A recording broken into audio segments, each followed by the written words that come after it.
Hey, Facebook family and friend, this is Pastor Ron with this week's version of the Midweek Word with Pastor Ron. Got a special treat.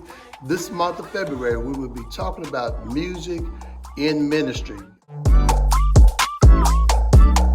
I have with me a very special guest the entire month, Mr. Darius Woodard, and I don't know what church you go to, but you introduce yourself. Well, how y'all doing? I am Darius Woodard, and I am a current choir director, musician, minister, just all the things just wrapped in one.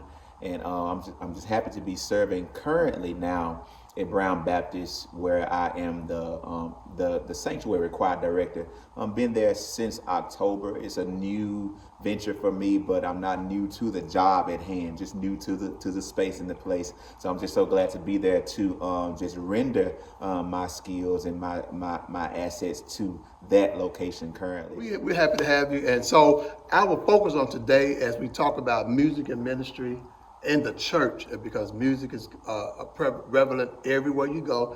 When I was a little boy, we liked it in the club, we liked it in school, the hokey pokey, all the stuff we learned in the first grade. But in the church, music is so very important. I got to tell this story because the very first choir roll I had, they gave it to me. I didn't have to buy it. But I lived down the street from the church, and I wore the choir robe to the church. Oh my God, they wore me out. They let me know, you don't wear this outside church. I started playing the Trinity All Nation, and shout out to Sister Barry, who's she's no longer living, she's deceased.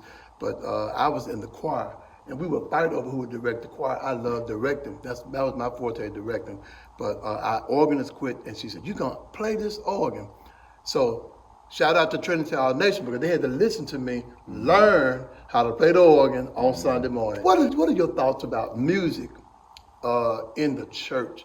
How long you been doing it? And just what do you think about music and its the primary purpose of music in the church? Well, that answer, the primary purpose is to uplift the name of Jesus Christ. And literally, when I think of gospel music, because in the black church, gospel music is heavily used, and so when we think of that word gospel, and we already go to gospel music, but really gospel is just the foretelling or the telling of the story of Jesus Christ. His coming, his dying for us, and rising again. So that is the gospel, according to what he is and what he has done for us. So why is music important? I mean, it's important because it's really just sacred. I almost want to say sacred text. Some of the songs that we sing have sacred text that goes along with the gospel and the telling of Jesus and who he is. That's where all those hymns about the blood and all of that, that's where that comes into play. So music has a way of telling the story of Jesus Christ and telling how he saved us, from our own selves. So music is that piece that kind of brings us all together. Sometimes some people don't even understand different languages, but they understand music and they understand the emotion that we feel from the music. So literally, when I say that music is just a way of kind of evoking that emotion that you experience when you think about the goodness. Literally, I started when I was little, a wee boy, I should say, in a small Baptist church in Memphis. And I didn't do it. I just kind of sang little songs. My parents were my dad was the keyboardist, and my mom, she was the singer and the director. And so literally, I just kind of watched them.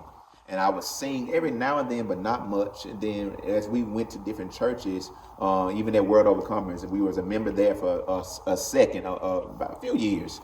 And I was the drummer for the children's choir. Gotcha.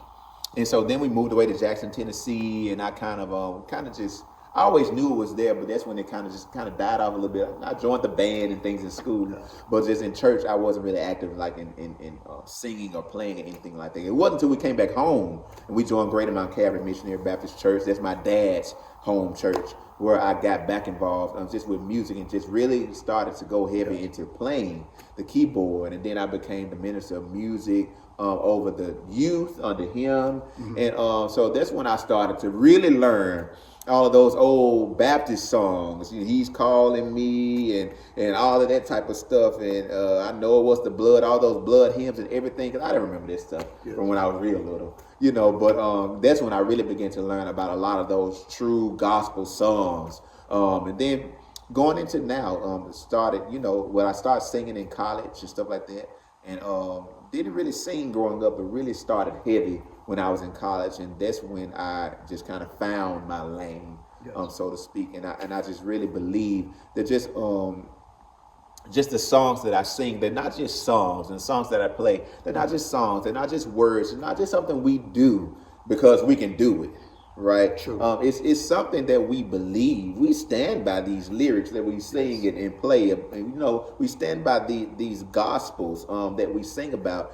So it's nothing that should be played with. If you're saying, I know the Lord will make a way, you have to evoke that to an audience who is struggling. You have to believe it first. Yeah. It's sometimes, we can get into just literally rehearsing a thing, and we know how to do a thing well. I know how to sound like black music well, or I know how to sound like gospel music well because I've been around it all my life. That's one thing, but it's another thing to really evoke that message because you know that the Lord will make a way because you've seen him do it before in your own life. So it's something that you really have to take serious because people are looking for something when they come into the house of the Lord. Hello, family and friends. We've got to pause the conversation for today. What a great conversation. But tune in next week, same time, for the Midweek Word with Pastor Ron as we continue our conversation with my friend, brother, Minister Darius Woodard, as we continue to talk about music in ministry during this Black History Month. See you next week on the Midweek Word with Pastor Ron. You be blessed.